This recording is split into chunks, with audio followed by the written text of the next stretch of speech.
পাকিস্তানের সঙ্গে উত্তেজনার মধ্যে এবার নিজ দেশে বিমান হামলা চালিয়েছে ভারত। দেশটির বিমান বাহিনী বলছে অসাবধানতাবশত এমন কাণ্ড ঘটিয়েছে তারা। শুক্রবার মধ্যপ্রদেশ রাজ্যের শিবপুর জেলায় এ ঘটনা ঘটে। প্রতিবেশী দেশের সঙ্গে যুদ্ধ প্রস্তুতির মধ্যে নিজ ভূখণ্ডে ওই বেসামরিক স্থাপনায় একটি ভারী ধাতব বস্তু ফেলে ভারতের বিমান বাহিনী। এনডিটিভি জানায়, এক ব্যক্তির বাড়িতে বিমান বাহিনীর একটি জেট থেকে ভারী ধাতব বস্তু পড়ে। এতে ওই বাড়ির দুটি কক্ষ মারাত্মক ক্ষতিগ্রস্ত হয়। স্থানীয় পুলিশ জানায়, বাড়িতে থাকা 4 জনের মধ্যে কেউ ক্ষতিগ্রস্ত হননি। পুলিশ ও প্রশাসনের টিম ঘটনাস্থলে রয়েছে।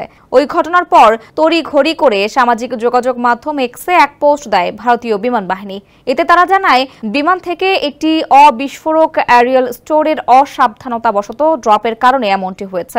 ওয়ালটন আবারও মিলিয়নিয়ার অফারে ওয়ালটন ফ্রিজ কিনে আপনিও হয়ে যেতে পারেন মিলিয়নিয়ার। স্থাপনার ক্ষতি হওয়ায় দুঃখ প্রকাশও করেছে ভারতীয় বিমান বাহিনী। এখন এই ঘটনার তদন্ত শুরু করেছে তারা। ভারী ধাতব বস্তুটির কারণে ওই বাড়ির উঠানে 8 থেকে 10 ফুটের একটি গর্ত হয়ে যায়। এছাড়া ওই বস্তুর বিস্ফোরণে আশপাশের বাড়িতেও কম্পন অনুভূত হয়েছে।